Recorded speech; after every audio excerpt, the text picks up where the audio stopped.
Hello people, welcome back to my channel. So hope you are enjoying the Python skill series and also on NLP, that is natural language processing.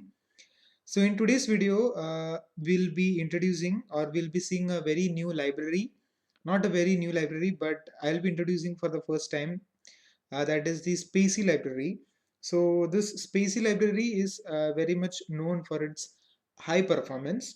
So whenever you have to deal with natural language projects or whenever you write any NLP programs, there will be two most widely used uh, languages or packages, that is NLTK as well as spaCy libraries.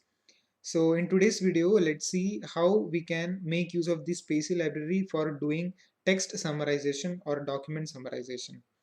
So essentially, whenever you read some books, or say for example, when you want to prepare for an exam, or whenever you read some tabloids or some article from somewhere, either it be from internet or from some books or from novels, journals, anywhere, at the end of the topic, you have to summarize it by keeping all the key points that you have to keep in mind. Okay, so that whenever you want to convey that to anyone, you'll not obviously, if it's of 50 pages, you can't recite all the 50 pages to someone.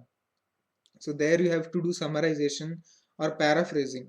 Okay, so thanks to NLP, it has a very good application in doing these stuffs very easily. So that is text summarization or document summarization.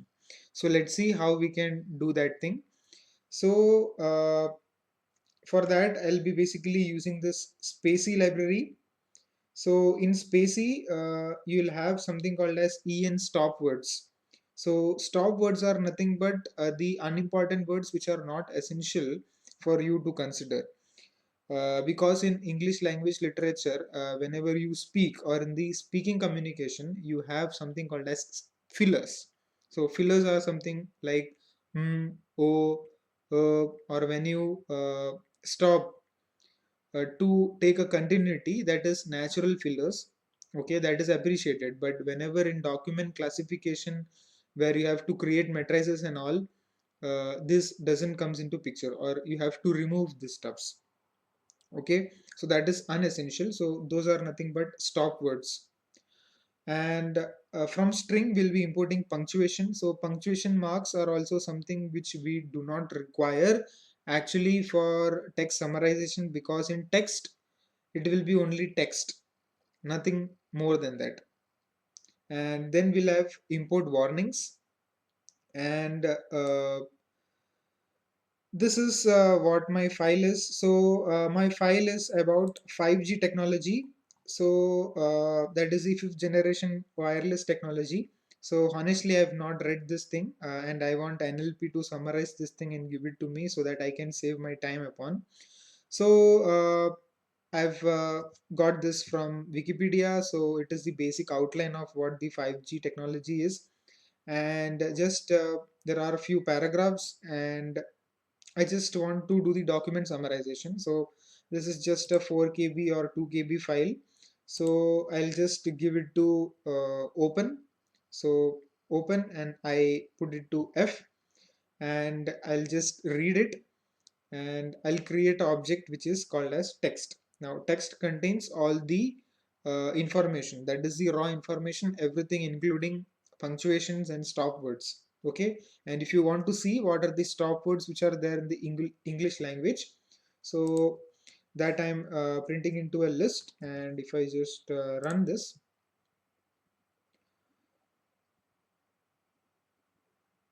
you can see these are the available stop words which are there, and you can see the variables are also created globally and local variables.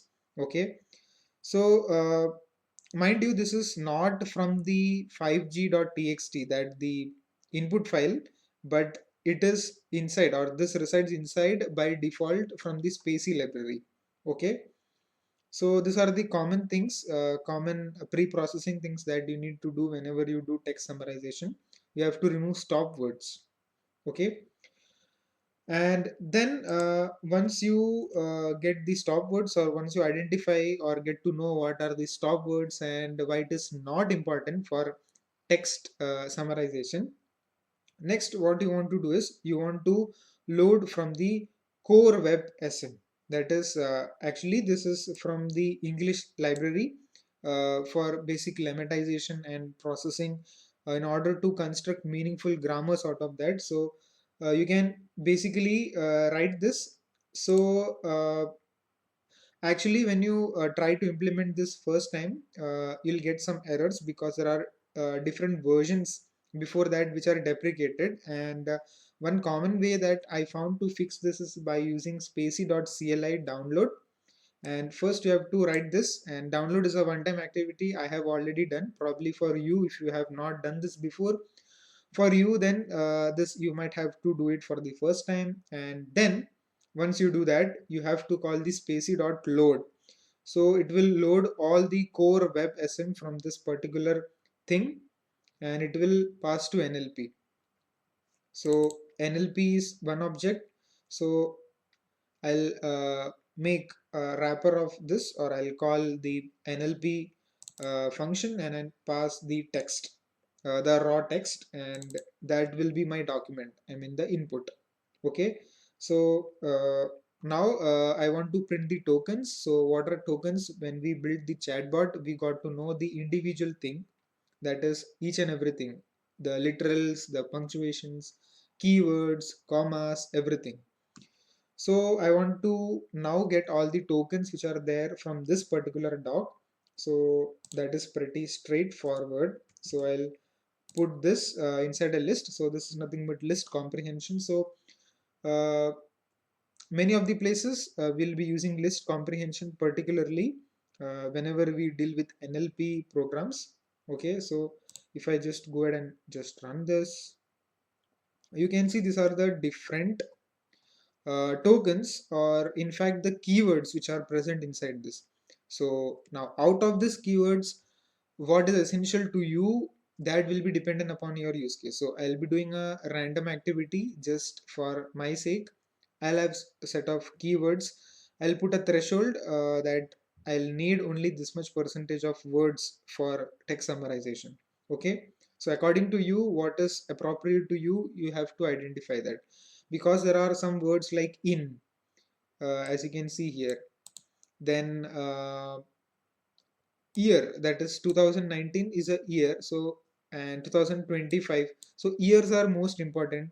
If you know about histories and all, uh, like previous events occurred, or when you take a time frame of 10 years or 5 years, then that important is essential. So these things must be done with careful, because at the end you have to do the summarization. Okay, so these are the tokens so far.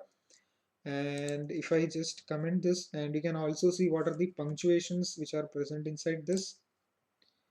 So punctuations are nothing but what I was talking about, the exclamation, double quote, single quotes, these things.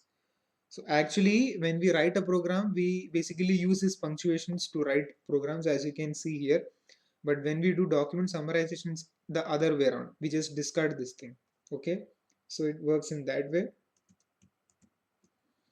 And then what we need to do is, since we have these tokens, now we want to count this, how many times this repeats itself, or is it a rare word, or if it occurs more than once. So for that, I'll maintain a dictionary. Dictionary is a basic data structure that is for key value pairs. In place of keys, I'll put the word, and at the value I'll keep the frequency of that, how many times it occurs. So this is my dictionary, and inside this dictionary, that is for each word inside my document, that which I got from above, I'll first convert everything uh, to lowercase and not in stop words. So stop words I'm not touching. I'm not concerned about stop words. So I have to write in that way. Except from the stop words, everything which is present inside the uh, document, I have to keep it in lowercase. Okay, stop words are in general, I mean common. with that particular spaCy library, since we have got from here. So it will automatically identify, compare, that is a similarity between the stop words which it has and the stop words which are present inside this particular 5g.txt. Then again, we'll convert all the text to lower, which should be not in the punctuation. So we are also not interested in getting the punctuations. Okay. And if that word dot text is not there in the frequencies dot keys. So if you remember, keys are nothing but our words actually, that is these occurrences. So if that's not the case, then for the first time that will be appended. Okay. So word dot frequencies, inside this will keep the counter as 1. So if that word is for the first time, or if it's a very rare word in that entire document, we'll keep that value as 1. And if it's not the case, if it's repeating more than once, then we'll just increment the counter. So every time we'll basically count that word. Say for example, the word is cellular, so we'll count. I mean, the basic human counting, the common way, traditional way, we just count, we just underline with a pencil in that particular tabloid or article how many times that particular cellular word is appearing, we just count it. So that same logic is there. It's not much fancy going here around. Okay.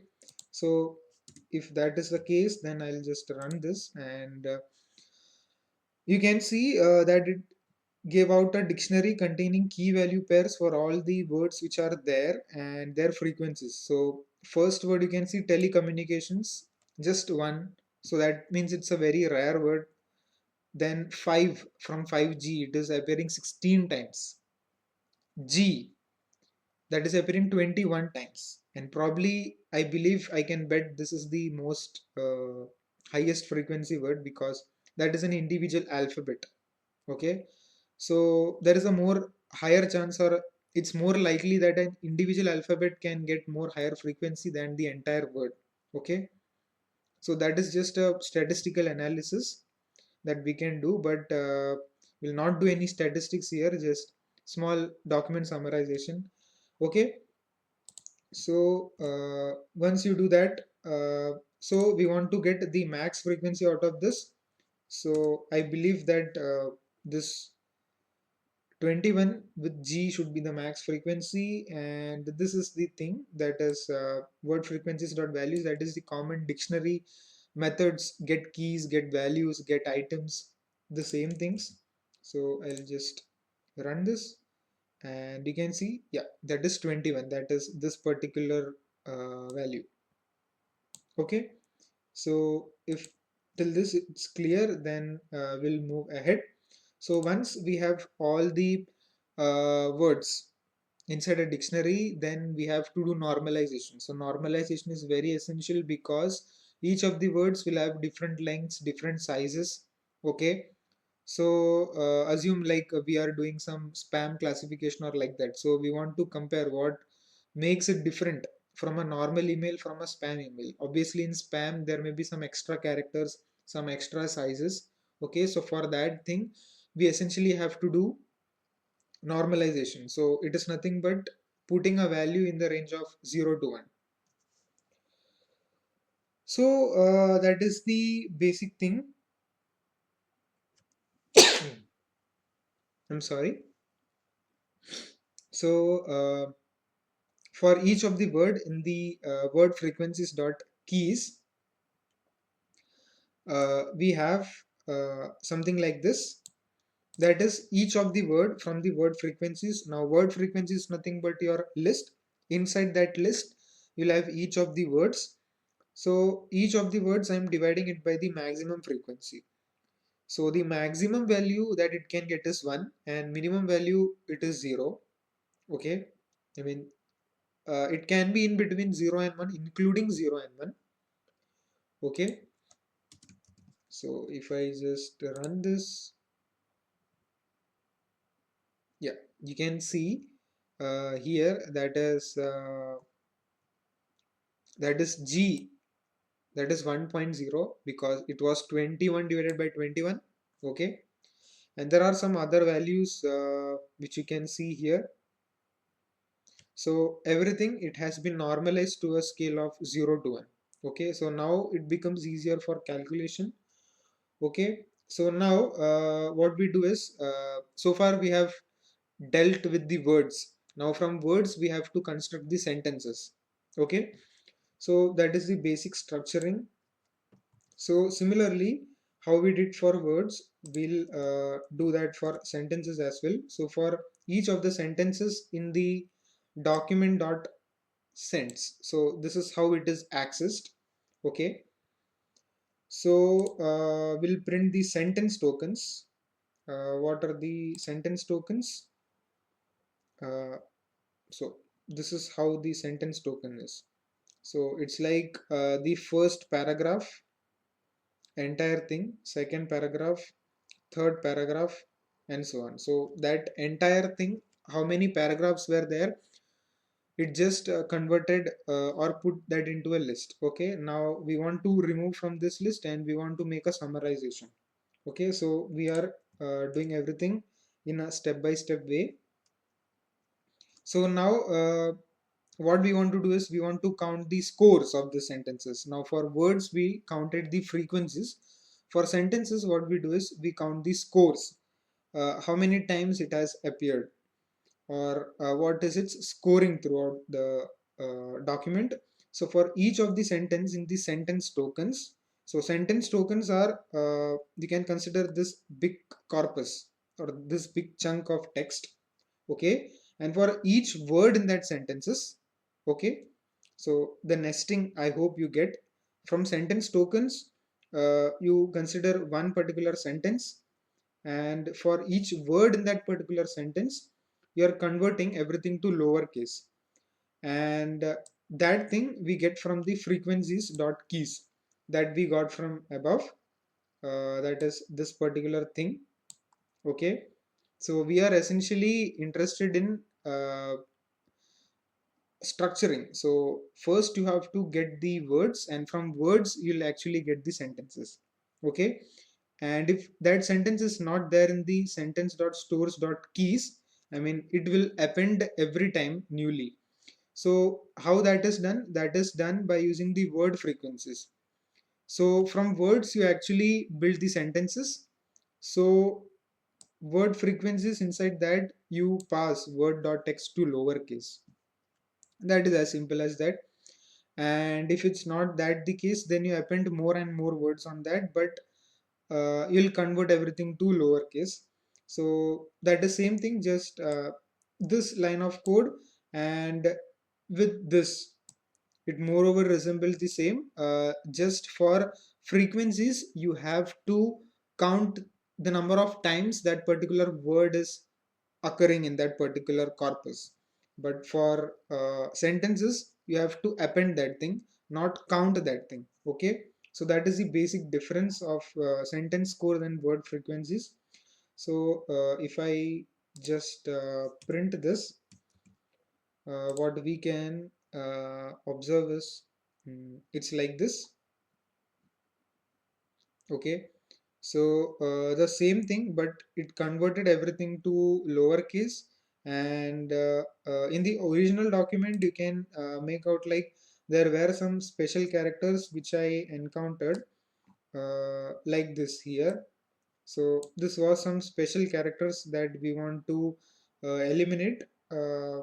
Okay, so these things are actually eliminated in this, and you got a clean text. Okay, so now since we have this sentence scores and word frequencies, now how I will summarize my document. So for summarizing my document, I have my own custom rule. For you, you can go for your own custom rule. So what I'll do is I'll obtain 30% of sentence with maximum score, and that is how I'll be doing my text summarization. So for you, if you want to have a more summary, then you'll keep the percentage as lower. Okay. So with the maximum score from the sentence scores, I'll basically weight that sentences from that, and I'll put it. And how this operation is done? So this is done with the help of a data structure. We have discussed it way back. You can see the video in my playlist. that is from heap queue. There is a special method that is called as n largest. So in n largest, what we'll do is, so this is the operation. So for each of the sentence tokens that it will multiply, that is for zero point 0.3, that is 30% of that thing, the length of that particular sentence. So length is an integer, okay, length of one particular sentence, and it will be multiplied with 30%. Okay, so that gives my threshold for that thing, and I'll cast it into an integer. Okay, so that is nothing but for my length of that thing. So if I just run this, you can see it is 7. So I mean, there are 7 words, the 7 sentences matching with more than 30%. Okay, so that gave me a summary. Now, from this 7 count, so in my document summary, I'll have 7 different sentences uh, which satisfies my threshold or my criteria of 30 percentage, and that is nothing but my summary or text summary. So it is in that way. So I'll create my summary by calling the nlargest method, and inside this I'll pass the select length. You can read upon this method what it actually does. So as you can see here, it finds the n largest elements in a dataset, and the sentence scores that I have from above, the key. So this key is actually optional in this. So when you just print the summary, you can see this is how it looks like. So this is my actual summary. Now the problem is like, now it's in a list. So document, whenever you read from some online websites or blogs or from some textbooks or newspapers, it's not in a list. You don't get this square brackets at the end and beginning of that. Usually you draw that with a pencil or pen. Just I want to read only this specific portion for my examination, or just I want to explain only this thing. But in document, when you want to summarize those things, so you have to remove from the list and do something else. So what that else is, so that else is nothing but you join everything. So the final summary, now this was not the original summary, but the final summary that we would be having. So in summary we saw what was the output. So it returned a list. So we don't want in a list, we want everything how it appears inside this particular document. Okay, a summary of that particular document is what we expect, right? So for each word in the text, for each word in the summary, okay, what I'll do is I use a function which is called as join. Now what join does is, it takes an iterable. So final summary is an iterable. So for each word it will just iterate. It will check with the condition. Okay, it will go above. It will find the n largest. It will put everything inside this summary. It will append it again back. Okay. So now this will be freed of the list. Now it will contain everything with corpus. I mean the summarized text. Okay. So that is it. So if you want to look at the summary how it looks like, so this is how it looks like. The summary: 5G cell phones and wireless devices connect to the network through the highest speed antenna with range at their location, and blah blah blah stuffs are there down. I mean the essential things. You can do this for different documents, and you can check whether it's doing the thing correctly or not. Okay, and just a small activity, we'll just check with the length of the original text with the new one. So I'll just run this again. Okay, so that summary just printed again But you can see the original text contained 3732 words, or that was the size, but the summary is reduced to 1842. So this is very essential. So whenever you read something, or whenever you make some document, or for some assignments, or for some any things, documentation is an important thing. And in documentation, you don't have to write the literature, but just keep only the important points, bullet points. So that is the main takeaway of this video, or by demonstrated text generation, or in fact it's a text generation also, but text summarization of keeping the important things in mind. So well, that was all regarding in this video, and if you found this video helpful, and if you got something new to learn from this, please hit the like button and feel free to share this video. And if you haven't subscribed to my channel, please do subscribe. Thank you very much for watching this video.